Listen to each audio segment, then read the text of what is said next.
오늘도 하나님께서 우리에게 말씀을 통해서 이 시대 속에서, 현재 상황 속에서 말씀을 통해서 우리에게 주시는 하나님의 세미한 음성을 우리 각자가 다 들으시고 또 깨달음도 받으시고 또 새 힘도 얻으시는 은혜와 축복의 시간이 되어지시기를 진심으로 축원합니다. 코로나가 길어지고 있고 힘들어하는 사람, 또 좌절하는 사람, 또 어떤 분들은 실패하는 사람, 어떤 사람은 이 상황이 길어지면서 이 모든 것은 다 불가능이 아닌가 이런 생각을 하고 있는 분들도 있고 저한테 또 얘기하시는 분들도 있습니다. 그래서 요즘 코로나 상황이 길어지고 있기 때문에 수요일마다 여기에 관련된 그런 주제들을 살펴보고 있는 가운데 오늘은 불가능이라고 하는 이런 관점에서 말씀을 살펴보면서 주님의 음성을 들으려고 합니다. 사람이 할 수 없는 사람의 그 능력과 그 영역을 넘어서는 일들에 대해서 성경에서 크게 네 가지 단어를 사용하고 있는데 이적과 기적, 기사와 표적 이렇게 네 가지 단어를 사용합니다. 이적과 기적, 기사와 표적. 그러니까 세트로 되어 있는데 이적과 기적, 기사와 표적. 제가 전에 한 몇 달 전에, 약 한 1년 전에 한번 말씀을 드린 적이 있는데 오늘은 조금 더 새로운 각도에서 이러한 주제를 다뤄보려고 합니다. 먼저 첫 번째로 비교하면서 다루려고 하는 것은 이적과 기적입니다. 이적과 기적. 이적과 기적, 기사와 표적 네 가지는 다 사람이 할 수 없는 일들을 다루고 있습니다만은 이적과 기적 이것은 이적은 그냥 놀라운 일입니다. 근데 현상적이에요. 그냥 이제 모든 사람들이 봤을 때 이거는 인간의 일이 아니다. 이건 신적인 역사이다라고 하는 것, 그 이적입니다. 저건 이적이 나타났다. 그냥 객관적으로 말할 때 이적이 나타났다는 겁니다. 영어로 미러클 이렇게 합니다만은 이적이다라는 거예요. 근데 기적이 나타났다라고 할 때는 객관적이 아니라 약간 주관적이고 목적적입니다. 목적적. 하나님을 알게 하기 위해, 하나님을 의지하도록 하게끔 하기 위해서, 하나님을 믿게 하기 위해서, 하나님의 말씀에 순종하게끔 하기 위해서, 또 의로운 자를 지키고 보호하기 위해서, 이런 특별한 사명을 부여하기 위해서, 그것이 그냥 보편적으로 나타난 것은 이적이라고 한다면, 기적은 어떤 개인이나 어떤 가정이나 어느 민족이나 어떤 집단이나 이런데 어떤 특별한 어떤 목적을 가지고 땅이 갈라져서 하나님의 말씀에 순종하지 않았을 때 땅이 갈라져서 다 들어가고 죽었다. 이거는 이적이기도 하지만 이거는 기적이라는 거예요. 벌을 주셨다라고 하는 거예요. 해와 달을 멈추게 하고 태양아 머무르라 하고 이제 태양이 머무르고 그 해가 지지 않는 그 기간 동안 계속 전쟁을 하게 하셔서 하나님이 살아계심을 온 천하에 나타내 보여주셨다. 이건 이적이기도 하지만 이거는 기적이랍니다. 기적입니다. 나귀의 입을 열어서 사람처럼 말을 하게 해서 알게 깨닫게 했다. 이건 이적을 넘어서 기적입니다. 기적. 그냥 가만히 있는데 무슨 나귀가 말을 했다라고 하는 게 아니라 어떤 목적, 주관적인 목적을 가지고 하나님이 살아계심, 하나님의 역사를 드러내게끔 하는 것, 기적이라고 하는 것입니다. 나만 장군에게 가서 요단강에 가서 7번 씻으라. 이거는 이적이라고 안 하고 이건 기적이라고 하는 겁니다. 기적입니다. 그냥 죽은 자가 살아난 거는 이적이지만 죽은 자를 살리셨습니다. 이거는 기적입니다. 이거는 하나님께 기도하고 또 죽은 자 위에 엎드려서 기도를 했더니 체온이 전달이 되어서 죽은 자가 살아났다. 이거는 기적입니다. 그냥 어떤 놀라운 일이 일어난 이거는 초이성적이다, 초현상적이다, 초과학적이다. 참 희한한 일이다. 그건 이적입니다. 이적인데 이것이 하나님과 관련되거나 예수님과 관련된 하나님의 영광, 하나님의 역사, 하나님의 이름을 높이거나 하나님의 이름을 무시해서 망령되 여겨서 이것을 벌을 받게 하거나 이런 것들은 다 기적이라고 하는 겁니다. 이적과 기적입니다. 그런가 하면 두 번째로 우리가 비교하면서 살펴볼 거는 기사와 표적이라는 것이 있습니다. 기사와 표적.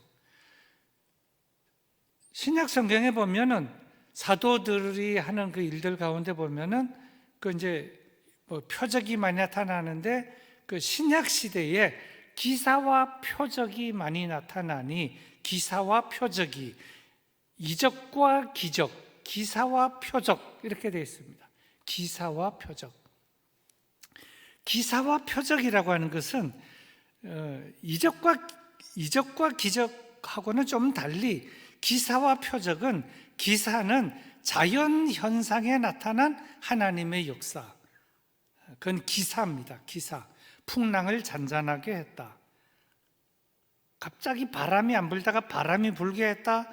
바람이 부는데 바람을 멈추게 했다. 이거는 자연 현상적인 기자가 기상기자 그런 것은 아니지만 이게 기사입니다. 자연계에 나타난 그 놀라우신 하나님의 역사. 인간이 할 수 있는 일이 아닙니다. 기사입니다.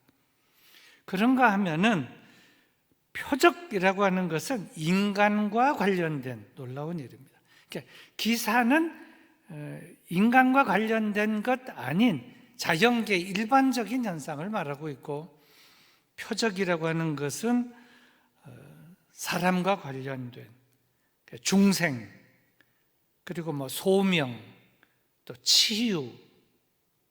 그러니까 기적과 표적은 어떤 면에서는 맥을 또 같이 한다고 볼 수 있습니다. 아까 이제 기적은 하나님의 영광, 하나님의 이름을 높이고 하나님의 말씀을 드러내는 것과 관련이 있다고 한 것처럼, 그래서 기적과 표적은 맥을 같이 한다 이렇게 볼 수가 있겠습니다. 그런데 이렇게 이제 그 이적과 기적, 기사와 표적 이런 것들이 있는데, 여기에서 이 모든 것들은 다 인간의 한계를 넘고 이성과 상식을 뛰어넘고 과학도 뛰어넘는 이런 모든 일인데, 사람이 볼 때 살아가면서 도저히 이것은 안 되겠다, 이것은 불가능하다.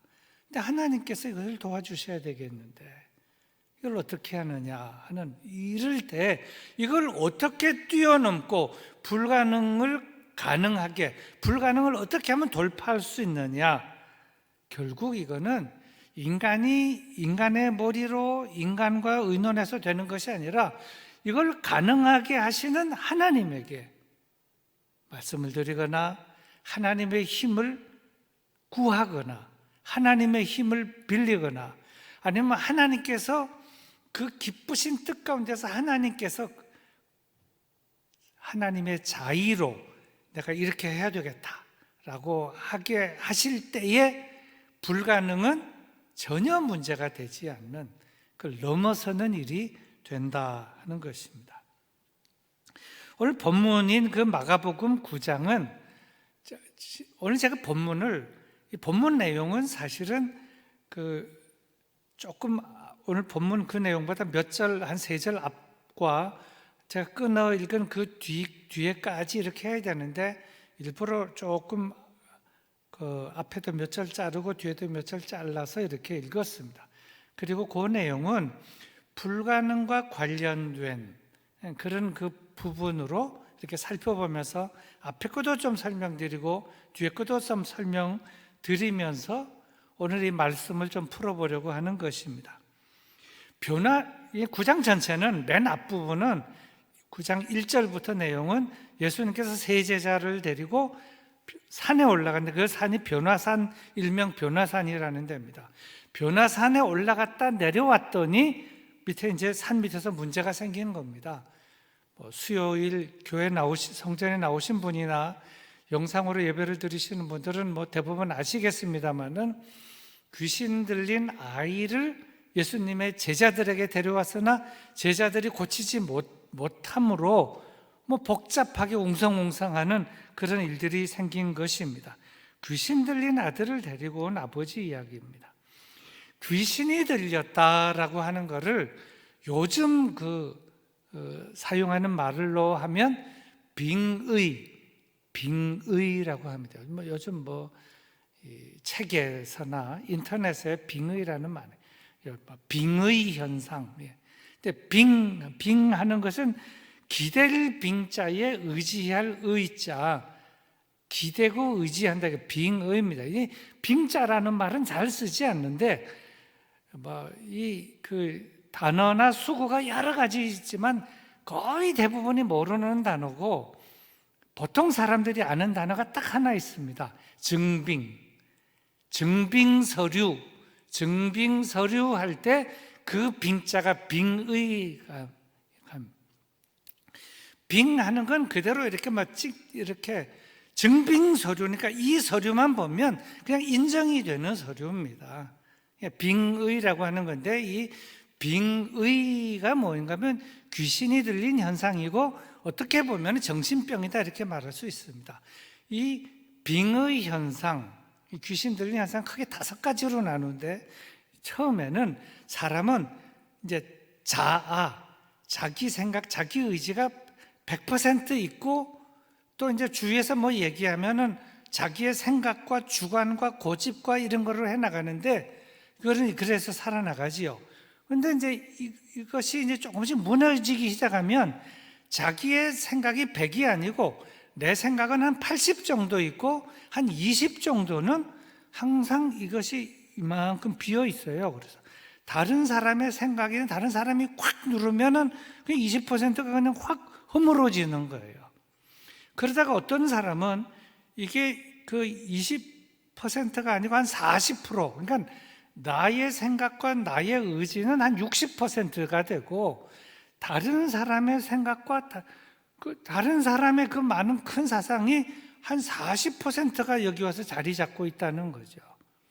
그러니까 이제 이것이 좀 문제가 될 때는 나는 50% 이하로 한 40%가 되고 한 60%는 결국은 이렇게 평상시 내 말을 하는 게 아니라 자기도 생각하지 못하는 말을 그냥 막 하게 되는데 그럴 경우에는 좀 정신과에 가서 감정도 받아봐야 될 치매 그런 건 아니지만 그런 현상이 있고 그러다가 자기 생각은 한 20%밖에 안 되고 한 80%는 뭔가 다른 사람이나 다른 사람의 영향을 받는다라기보다 다른 신이나 다른 영의 영향을 받는다 하는 것입니다.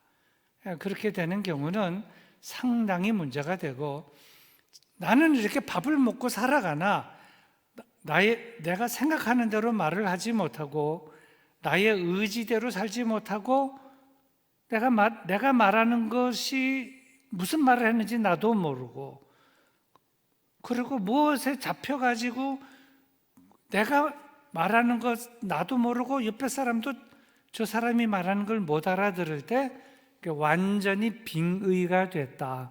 이제 정신과에서 이제 이렇게 말하는 것이고 또 신학적으로도 이제 그렇게 얘기를 하는 겁니다. 이제 이성도 완전히 무너지고 그리고 자아도 완전히 무너진. 근데 여기 이제 귀신이 완전히 저를 사로잡아서 저는 이리 가고 싶은데 이리 가게 되고, 자기 생각과 자기 의지대로 가지도 못하고 말하지도 못하고, 어렵게 때로는 자해도 하고 뭐 빠지기도 하고 죽음에 노출되기도 하고, 이런, 말하자면 이제 이렇게 되면은 고칠 수도 없고 고치기도 어려운 그런 내용을 지금 다루고 있다 하는 겁니다. 17절과 18절 말씀을 잠깐 보겠습니다. 무리 중에 하나가 대답하되 선생님, 말 못하게 귀신 들린 내 아들을 선생님께 데려왔나이다.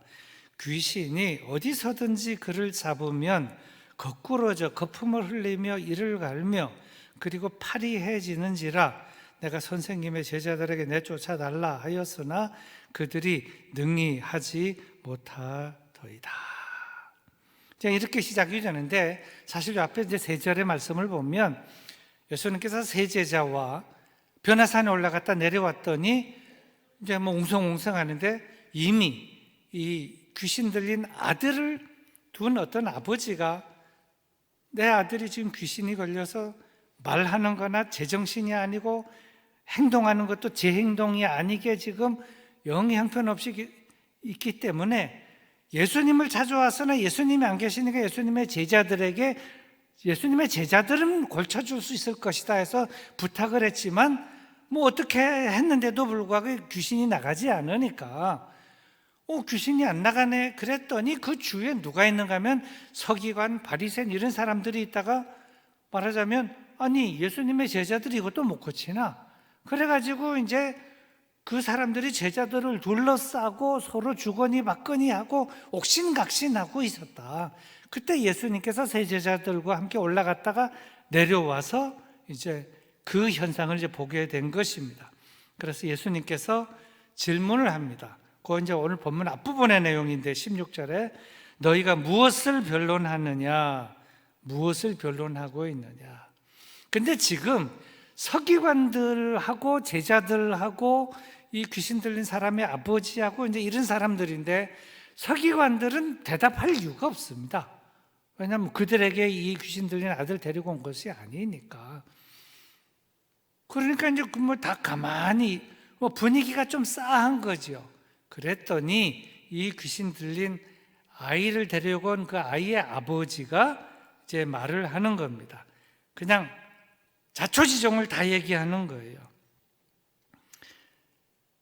선생님, 말 못하게 하는 귀신, 벙어리 귀신이라는 벙어리 귀신 들린 내 아들을 선생님께 데려왔는데 선생님이 안 계셔서 선생님의 제자들이 고치려고 해서는 못 고쳤습니다. 그게 지금 이렇게 복잡하게 됐습니다. 근데 그 귀신이 어디서든지 내 아들을 잡으면 거꾸러지고 거품을 흘리고 이를 갈고 파리해지고 있습니다 라고 하는 거예요. 파리해진다, 몸이 굳어진다는 게 몸이 굳어진다.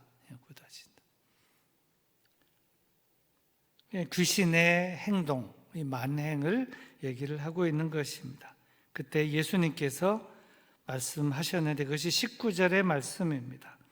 대답하여 이르시되 믿음이 없는 세대여, 내가 얼마나 너희와 함께 있으며 얼마나 너희에게 참으리요 그를 내게로 데려오라 하시매. 여기서 참 중요한 그 단어가 등장하는데 귀신 얘기를 할 때 예수님께서 첫 번째 한 말씀이 믿음이 없는 세대요. 믿음이 없는 세대요. 믿음이 없다. 또 뭐 믿음이 약하다 하는 겁니다. 믿음이 없는 세대라고 하는 것은 시대적으로 다 믿음이 없다.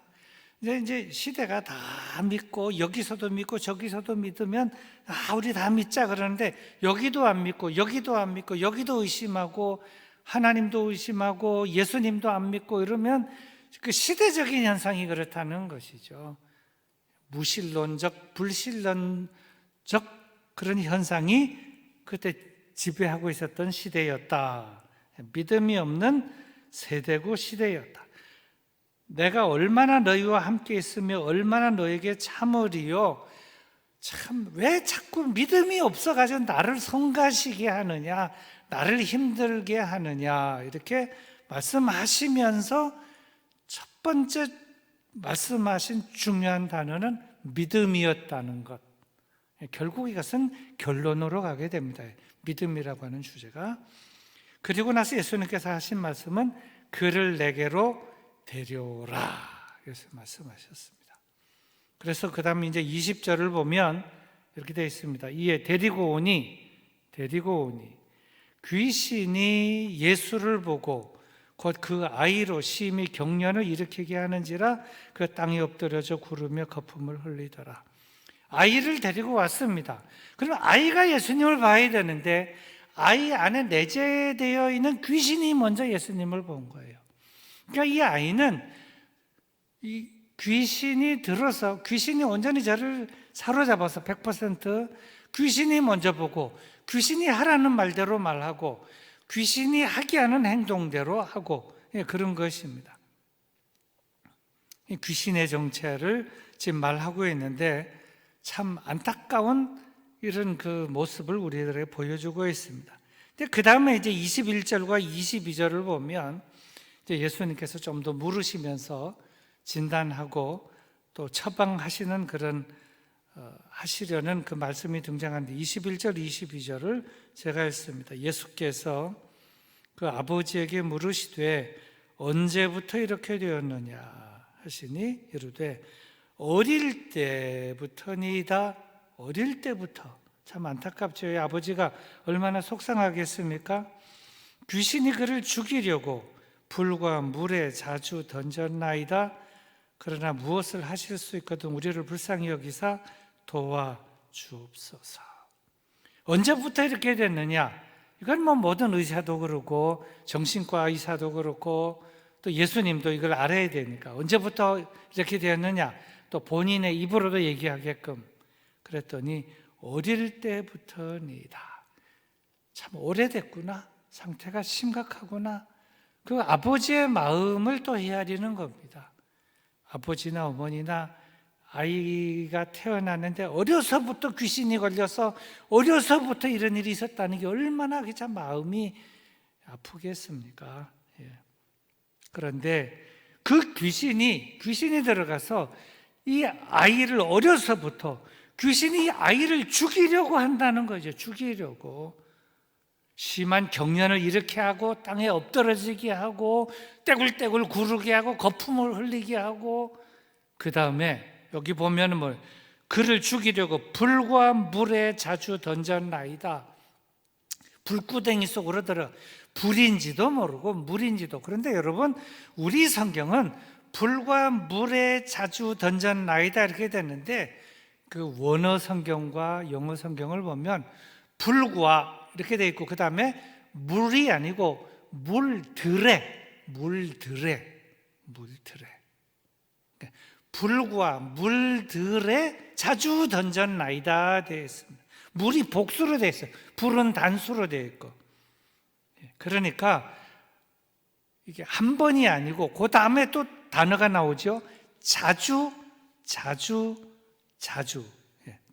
던졌나이다. 불과 물들에 자주 던졌나이다. 그러니까 물들은 무엇이겠습니까?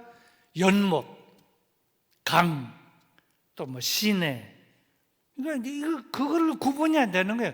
이게 불인지 물인지도 모르고, 그리고 이것이 연못인지 바다인지 강인지 개천인지 그냥 아무데나 들어가서 이제 뭐 잠바다 빠져 죽는 거 아니겠어요? 근데 귀신이 그렇게 이제 그렇게 한다는 거죠. 그래서 데려가고 거기에 들어가서 물 속에서 불 속에 가서 구르게 거품을 흘리면서 그러니 아버지의 이 마음은 이제 속이 타는 것입니다. 귀신의 이 역사, 이 영향력 아래서 이것도 한 번도 아니고 자주 던졌나이다. 자주. 어려서부터 지금까지 이런 일이 자주 있었다. 자주. 빈번하게, 그러니까 이제 몸이 얼마나 상해했겠는가. 정신도 상하고 영적으로 피폐했고 육신도 지금 형편이 없는 것입니다. 그런데 이 아버지의 한 말을 그 마지막에 보면 보세요. 22절에 귀신이 그를 죽이려고 물과 불에 자주 던졌나이다. 그러나 무엇을 하실 수 있거든 우리를 불쌍히 여기사 도와주옵소서. 우리를, 아버지가 자신과 아들을, 우리를, 부자지간을 예수님께서 하실 수 있다면 해주십시오. 요청하는 겁니다. 그때 예수님께서 이 얘기를 딱 듣고 말씀하시면서 처방한 내용이 23절과 24절입니다. 제가 이 본문 말씀을 읽습니다.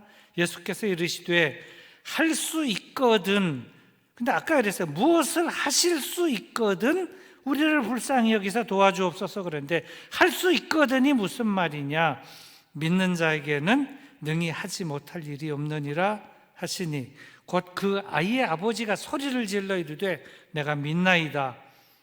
나의 믿음 없는 것을 도와주소서 하더라. 예수님의 이 말씀은 이 아이의 아버지가 한 말을 받아서 한 말이에요. 무엇을 하실 수 있거든 우리를 불쌍히 여겨 주십시오. 그래서 도와주시고 고쳐주시오.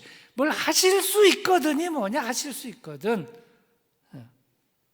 할 수 있거든이 아니고 믿는 자에게는 능히 하지 못할 일이 없느니라. 믿어라 이 말입니다. 선언적인 말씀이기도 하고 예수님의 말씀 설교이기도 하고 선포이기도 합니다. 근데 이 아버지가 알아들었어요. 할 수 있거든이 무슨 말이냐? 믿는 자에게 능히 하지 못할 일이 없느니라. 그러니까 딱 이 말씀을 하자마자 제가 믿습니다. 이렇게 나온 거예요. 믿습니다. 나의 믿음 없는 것을 도와주소서. 자신을 먼저 드러냈어요.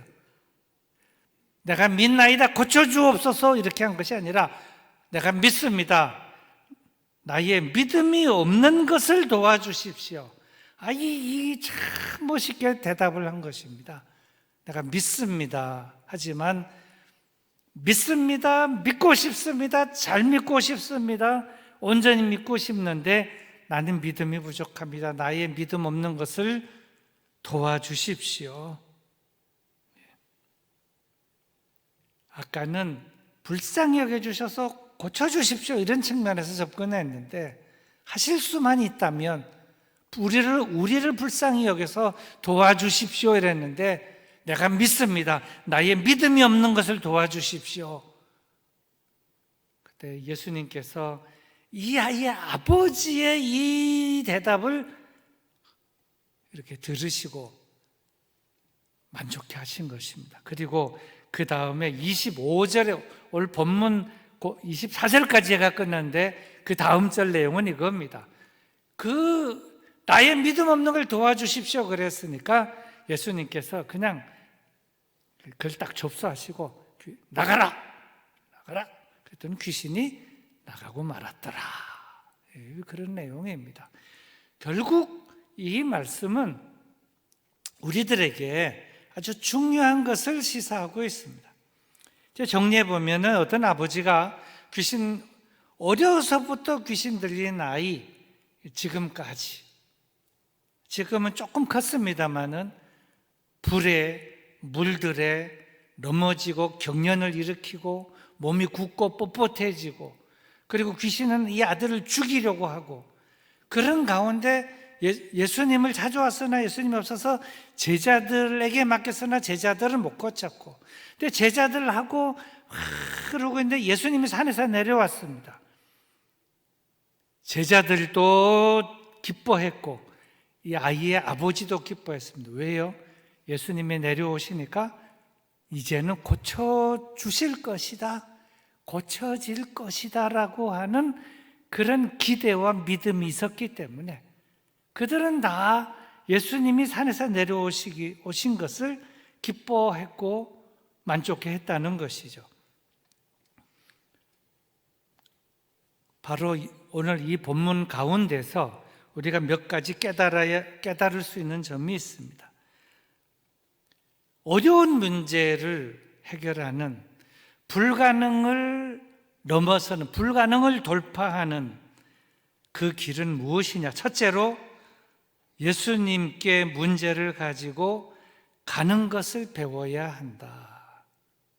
문제가 있을 때 예수님께 문제를 가지고 가는 것을 배워야 한다는 것입니다.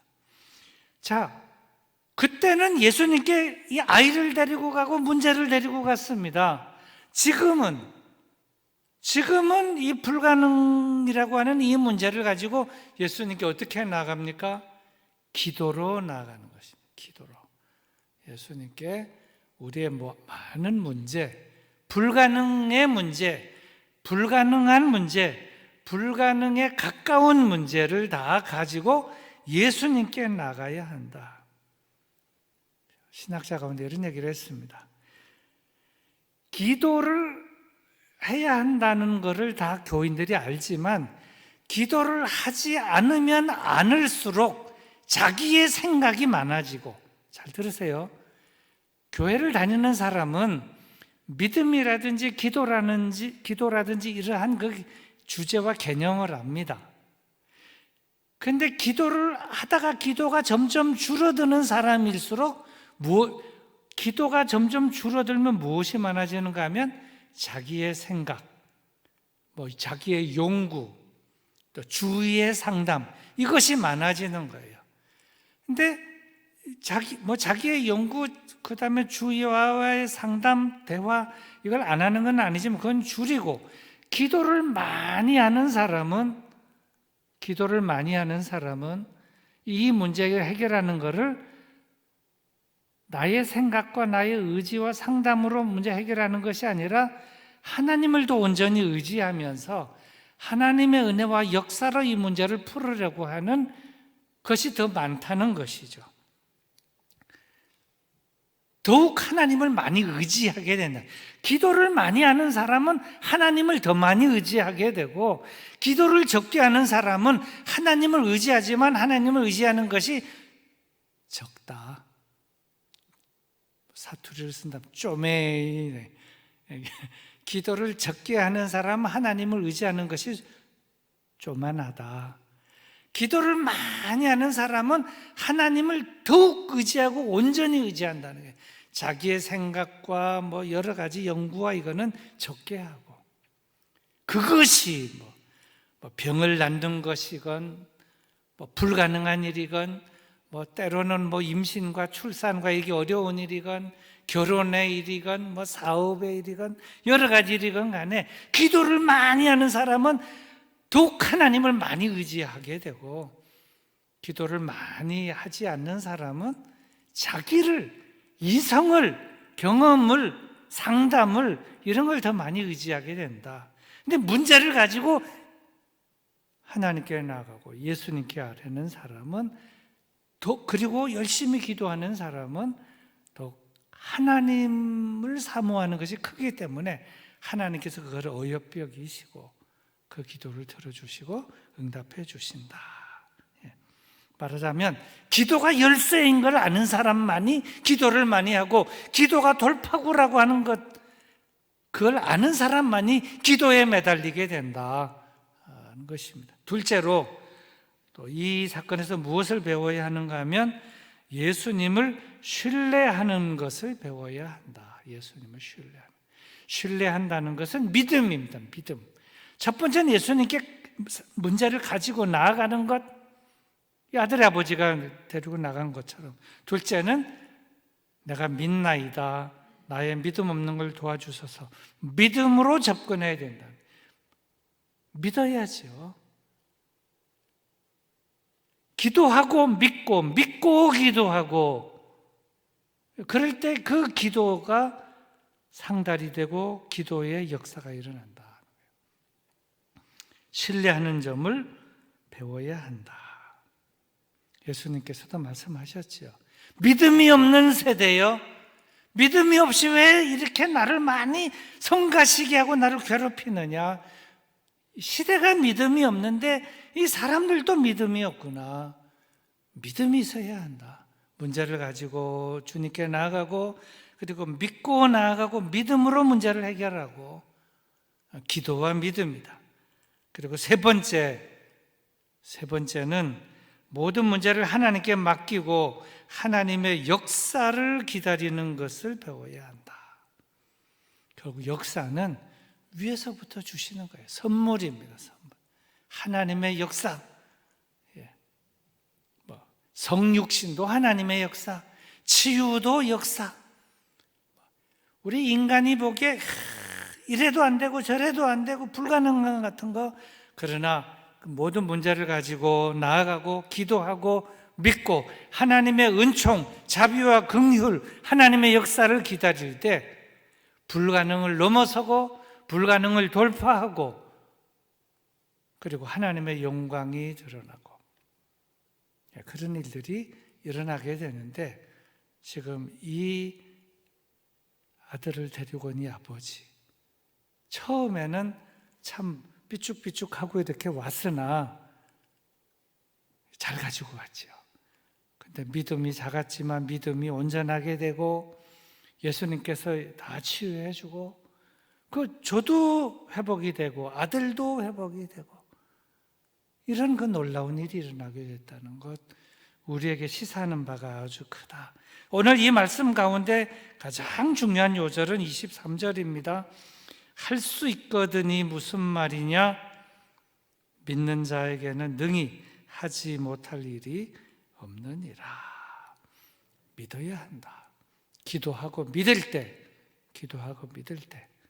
하나님의 은혜와 역사는 나타나고 일어나게 되는 줄로 믿습니다. 우리 말씀을 생각하면서 찬송 361장